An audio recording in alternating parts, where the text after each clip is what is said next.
Os daré pastores según mi corazón, que os apacienten con ciencia y con inteligencia. Jeremías 3:15. Desde Costa Mesa, California, y hasta lo último de la tierra, Alma Visión presenta su programa El Pastor de Hoy. Y ahora con ustedes, el pastor José Arena. Todos los que caminamos por esta vida, imprimimos a todo nuestro quehacer, nuestra energía, nuestro talento con una intención: ser felices y tener éxito en esta vida. Y cada uno tenemos nuestro propio concepto de lo que es tener éxito. Y cuando nos referimos al ministerio en particular, consideramos muchas veces, si es pastor, que el tener una congregación de un buen número de personas es tener éxito.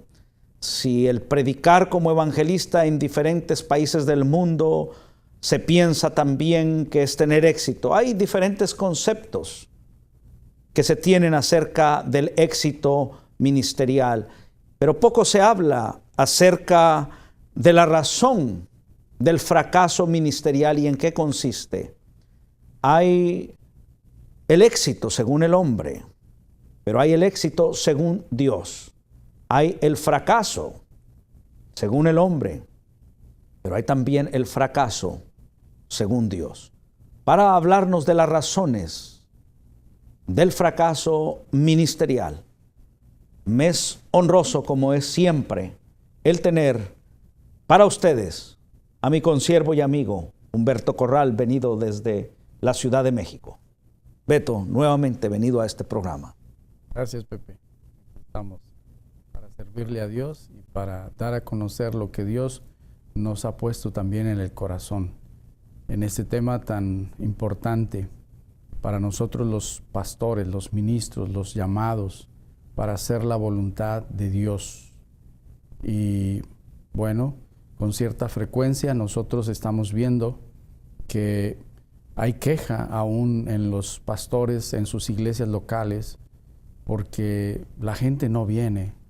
La gente, si se trata de reuniones de oración, se queda en casa y no está comprometida. Y a veces solo estamos viendo lo que ellos no están haciendo. Hoy, al tratar este tema, quizás vamos a ver que mucho de lo que está sucediendo en nuestra iglesia es reflejo de nuestra propia condición. Porque hablamos por doquier de éxito, y cuando hablamos de éxito ministerial, Beto, exponemos, justificamos como éxito, como lo decía, los números, el que mucha gente nos conozca, que mucha gente acuda a la iglesia o que mucha gente compre nuestros libros. Pero poco se habla acerca del fracaso ministerial y mucho menos se indaga las razones del fracaso ministerial. Y la intención al invitarte a estar en este programa es que, como siempre lo haces, con fundamento en la palabra, nos hables de este tema. Muy bien. Para ser enriquecidos, porque no hemos firmado contrato con nadie para vivir en el fracaso. Y cuando la luz nos llega, somos invitados y somos equipados para dejar ese fracaso y que ese fracaso sea una historia y volver a la victoria. Para este tema nos puede servir el ejemplo que nos muestra Jeremías en su libro profético. Allá en el capítulo 23 del libro de Jeremías, estamos viendo que el pueblo de Dios está en la idolatría.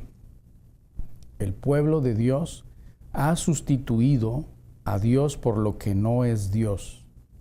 Tienen dioses hechos con sus propias manos y a ellos adoran y a ellos les atribuyen los beneficios que ellos tienen y en ellos confían, aún para la guerra.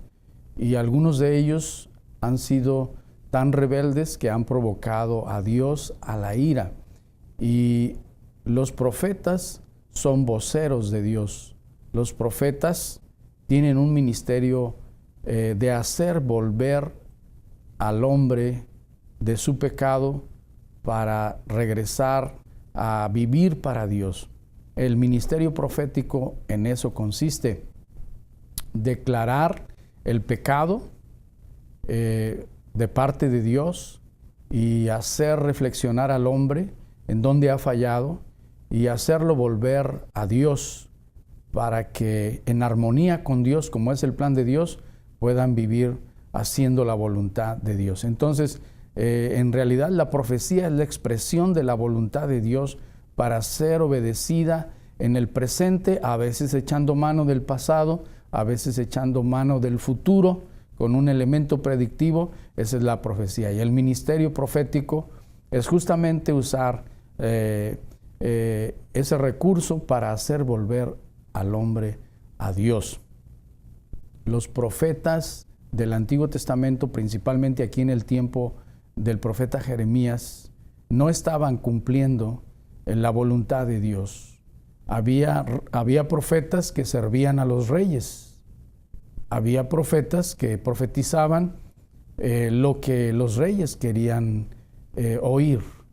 Y justamente fracasaron en el propósito profético de hacer volver al hombre de su idolatría para convertirse en hombres que adoren a un solo Dios verdadero. Porque ese ha sido el propósito de Dios, tener un pueblo que le ame, un pueblo que le adore, un pueblo que le ame con todo su corazón y que pueda precisamente generación tras generación transmitir esa fidelidad al único que existe como Dios y que es Dios, al único que es Dios. Los profetas fracasaron en hacer volver el pueblo a Dios. Cuando surgió la idolatría por parte de Salomón, el reino de Israel se dividió en dos: Israel del norte, Israel del sur. Israel del norte, todos sus reyes fueron malos. Israel del sur tuvo algunos reyes que fueron buenos y también tuvo muchos reyes que fueron malos. Pero tanto Israel del norte como Israel del sur fueron llevados cautivos. Israel del norte a Siria, Israel del sur a Babilonia. Israel del norte no pudo regresar, no regresó, pero Judá, el reino del sur, regresó para que Dios cumpliese en Judá sus promesas de salvación al hombre hechas a Abraham. En tus simientes serán benditas todas las familias de la tierra. Y a David, de tu simiente habrá de levantarse alguien cuyo reino no tendrá fin, refiriéndose al Mesías. Entonces Dios regresó al reino, el remanente de Judá, para cumplir su pacto con su pueblo. Pero los profetas fracasaron porque no convencieron al pueblo de su pecado, no lo convencieron y fueron llevados cautivos. ¿Cuáles son las razones por las que no pudieron alejar al pueblo de Israel de la idolatría? ¿Por qué no pudieron? El versículo 18 del capítulo 23 nos da las razones. Dice: porque ¿quién estuvo en el secreto de Jehová y vio y oyó su palabra? ¿Quién estuvo atento a su palabra y la oyó? Ahí está la razón por la cual no hicieron volver al pueblo. El versículo más adelante, 22, dice: pero si ellos hubieran estado en mi secreto, habrían hecho oír mis palabras a mi pueblo y lo habrían hecho volver de su mal camino y de la maldad de sus obras. Porque ese es el propósito del ministerio profético. Ese es el ministerio. Y a nosotros ahora, en este tiempo, ¿por qué cada día estamos teniendo que el pecado se ha permeado en nuestras iglesias? ¿Por qué estamos teniendo casi igualdad de divorcios en nuestras congregaciones? ¿Por qué estamos teniendo igualdad en adolescentes embarazadas en nuestras congregaciones? ¿Por qué estamos teniendo hombres que solo están buscando beneficios personales a través de una religión, sin buscar el corazón de Dios, sin buscar depender de Dios? ¿Por qué se busca a Dios de esa manera? Probablemente porque nosotros como pastores, el tema pues principalmente nos afecta a nosotros como pastores. ¿Estamos nosotros realmente en el secreto de Jehová? Aquí yo encuentro en este pasaje, en el versículo 18, tres razones importantes que debemos considerar para no fracasar en nuestro propósito. Nosotros estamos aquí para que Dios sea glorificado, para que Jesucristo sea conocido. La gente está buscando riqueza, la gente está buscando comodidad, pero la gente no está buscando de Dios. ¿Será que nosotros como ministros no estamos en el secreto? Dice el versículo 18, ¿quién estuvo en el secreto de Jehová? Estar con Dios. ¿Quién anhela estar en la presencia de Dios? Qué importante es que nosotros podamos tener ese tiempo de meditación, de reflexión, continuamente queriendo escuchar la voz de Dios, de rodillas, con la palabra, en ayuno, si es necesario, ¿verdad? Y siempre es necesario, ¿verdad? Buscando, queriendo escuchar la voz de Dios. ¿Qué es lo que Dios dice? Porque probablemente en la internet podemos tener mucha información, podemos buscar bosquejos, podemos buscar información, podemos escuchar predicaciones, podemos fusilarnos sermones de libros, etcétera. Pero ¿quién está en el secreto de Jehová? ¿Quién está buscando realmente? ¿Quién quiere estar con Dios? ¿Cómo recuerdo una palabra que el Espíritu de Dios me dio en una reunión donde estábamos buscando el avivamiento? Fue una reunión justamente para hablar del avivamiento que necesitamos y que queremos. Y empezamos a orar. Y el Espíritu de Dios me dijo, conocen su oficio, saben visitar, saben hacer sermones, pero no me buscan a mí. Y ese es un problema. Podemos tener ante los ojos de los demás éxito, pero tenemos éxito logrando el propósito por el cual Dios nos ha llamado. Estamos deseando estar realmente con Dios. Queremos conocerle realmente. Buscamos los beneficios de Dios, pero estamos buscando depender de Dios. Esto es una primera razón por lo cual fracasamos, es porque dejamos de tener intimidad con Dios. Dejamos de buscarle a Él. Dejamos de estar. ¿Quién estuvo en mi secreto? Cuando Jesús llama a sus discípulos, dice Marcos 3:14, que escogió a los que Él quiso para que estuviesen con Él. Primero, para enviarlos a predicar. Segundo. Y tercero, para que tuviesen autoridad para sanar enfermos y echar fuera demonios. ¿Cuántos discípulos de esos tenemos nosotros? ¿Cuántos discípulos de esos estamos formando? ¿Qué modelo de discipulado estamos llevando? Primeramente, necesitamos nosotros estar en la presencia de Dios. Queremos que la iglesia venga a orar. Queremos que la iglesia esté comprometida. Pero ¿qué tan comprometidos estamos nosotros con el propósito por el cual Dios nos ha llamado? Nunca podremos hacer que los demás hagan lo que nosotros no estamos haciendo.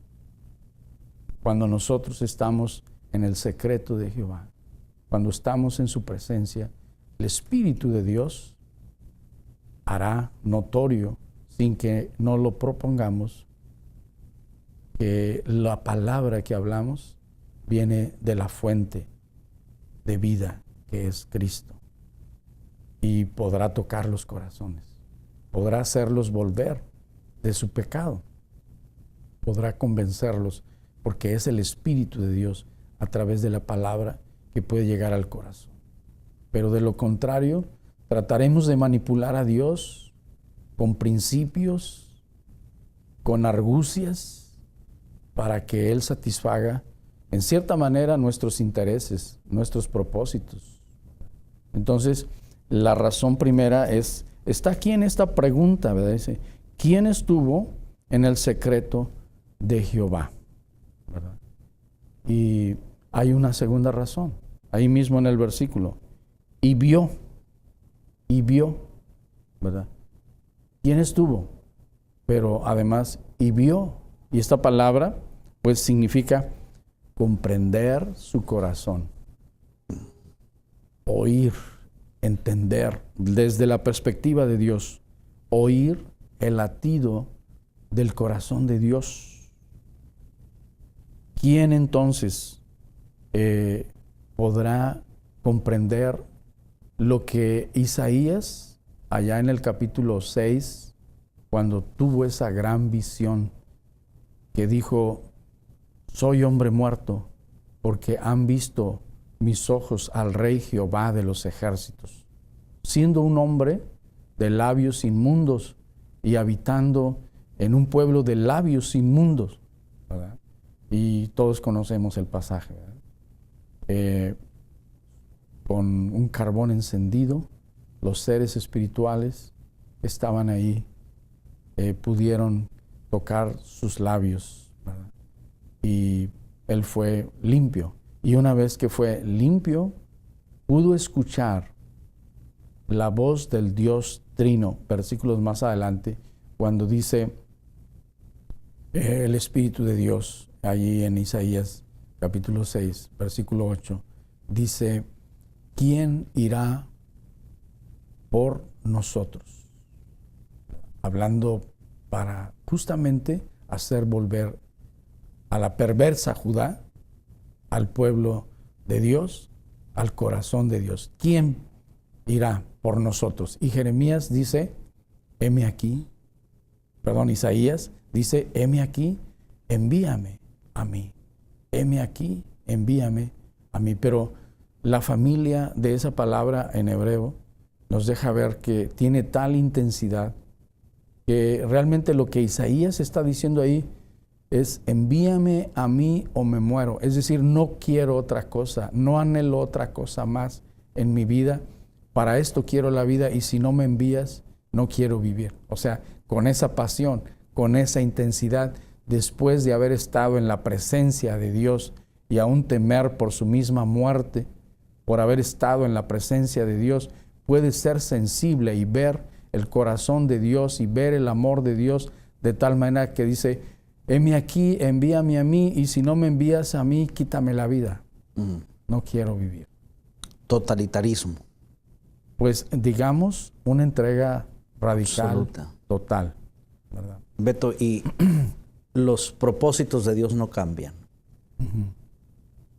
Hoy mismo se impone entonces que los hombres de Dios recordemos no solo en la mente, en el intelecto, sino en lo profundo de nuestro corazón y de la prioridad, hacer volver el pueblo a Dios. Pues trabajo difícil. Sí, Dios conoció nuestra necesidad desde antes de la fundación del mundo. Porque Jesucristo es el Hijo de Dios preparado para ser el Cordero de Dios desde antes de la fundación del mundo. Dios no es sorprendido por el pecado. Dios está preparado para resolver el problema del hombre con el sacrificio de su Hijo. Pero ese mensaje de reconciliación, de restauración, lo tenemos nosotros. Pero no es cuestión de saberlo de memoria y de poderlo explicar, sino tiene que ver con haber experimentado la obra del sacrificio de Cristo en nuestras propias vidas, de tal manera que experimentando todos los días esa necesidad de vivir para Dios, de estar en su presencia y de entenderle y de conocerle cada día, ¿verdad? Esa necesidad nos mantiene queriendo obedecerle. Si no le conocemos realmente a Él, podríamos escuchar las palabras sobre las cuales el Señor Jesucristo nos advierte en el Sermón del Monte. No todo el que me dice Señor, Señor, sino el que hace la voluntad de mi Padre que está en el cielo. En aquel día vendrán algunos y me dirán, ¿no profetizamos en tu nombre? ¿No echamos fuera demonios? ¿No sanamos enfermos? Y entonces dice, yo les diré, no los conozco, apartados de mí, hacedores de maldad. Hacedores de maldad, aquellos que están queriendo hacer la voluntad de Dios, pero fracasando en la intención en su corazón, sin estar en la presencia de Dios, sin ser movidos por el amor de Dios, fracasarán en el propósito que Dios tiene con ellos en su ministerio y no le conocerán más. Tratarán de manipular a Dios con principios establecidos por ellos, pero sin conocerle a Dios. Jesús dirá, no los conozco, hacedores de maldad. Es una palabra que es anomos, que significa sin ley. La ley del Espíritu de Cristo no está en sus corazones, no tienen el Espíritu de Cristo en sus vidas, no les conozco. Eso es importante. Entonces, primera razón, no están en la presencia de Dios, no buscan, pero por otro lado, y derivado de lo mismo, no ven, no entienden, no conocen, no comprenden el corazón de Dios, no están dispuestos a cumplir con la tercera razón, porque no solamente se trata de estar, no solamente se trata de ver, sino una vez que se ha estado y que se ha visto, se ha comprendido. Se trata ahora de hacer la voluntad de Dios. Se trata de ver, de hacer, porque dice ahí el versículo 18, ¿quién estuvo atento? ¿Y quién oyó mi palabra? ¿Quién estuvo atento a su palabra y la oyó? Esa palabra podría traducirse, ¿y quién la atendió? ¿Quién atendió esa palabra? ¿Quién atendió? Ese es el caso de los profetas. Pero, ¿quién está dispuesto a aceptar el sacrificio de Cristo como una oportunidad para morir con Cristo a fin de resucitar y de vivir para aquel que les llamó? Casi siempre decimos, Cristo murió en mi lugar para que yo viva. Y eso es cierto, pero nadie dice, Cristo murió para que yo muera con Él y resucite con Él a una nueva vida. Se quiere vivir una nueva vida sin haber muerto con Cristo, sin haber conocido al Señor en sus padecimientos, sin poder ser uno con Él en su muerte, en su sepultura y en su resurrección. De eso hay que hablar. La obra de Cristo es extraordinariamente grande y poderosa, de tal manera que la obra de Cristo en la cruz del Calvario no solamente es para rescatar al hombre de sus pecados, sino es para rescatar las cosas que están en el cielo como las que están en la tierra con la sangre de su cruz. Que el hombre fracasa en su propósito de hacer volver en esa palabra que Dios le ha dado de reconciliación al hombre con Dios. Puede ser que tenga éxito ante los ojos de los demás.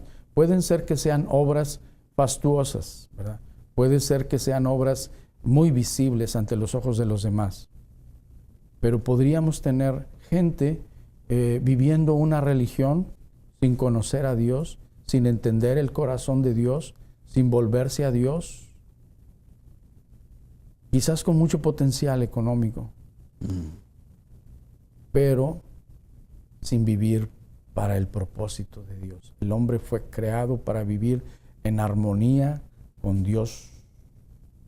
El pecado le ha seducido para vivir apartado de Dios, de su Creador.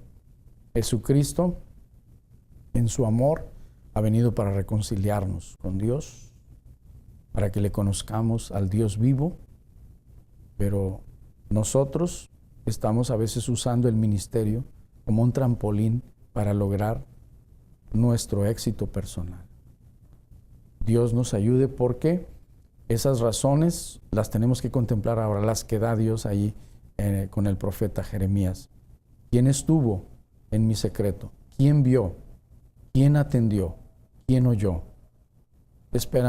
Nos esperan tiempos gloriosos si estamos en el secreto de Jehová.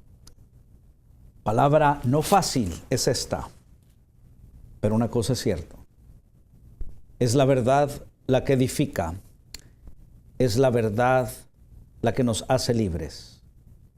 Y siempre es nuestra intención, con palabra fácil, a veces con palabra más dulce, pero siempre con apego en la palabra, traer a ustedes, apreciada teleaudiencia, una palabra que nos fundamente, que nos anime, que nos fortalezca para seguir adelante en el trabajo que es en Cristo Jesús.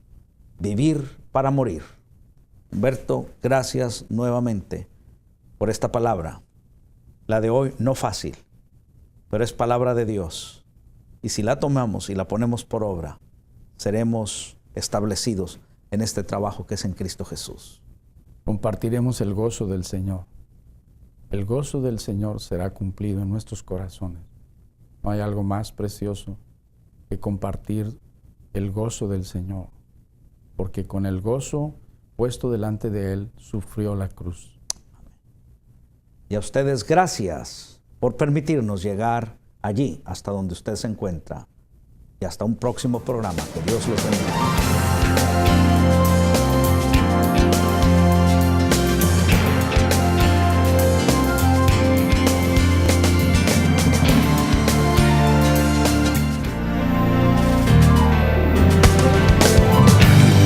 De hoy es una producción de Almavisión Hispanic Network, televisión cristiana a la manera de Dios. Escríbanos al P.O. Box 26590, Santa Ana, California 92799 o llámenos al 213-627-8711.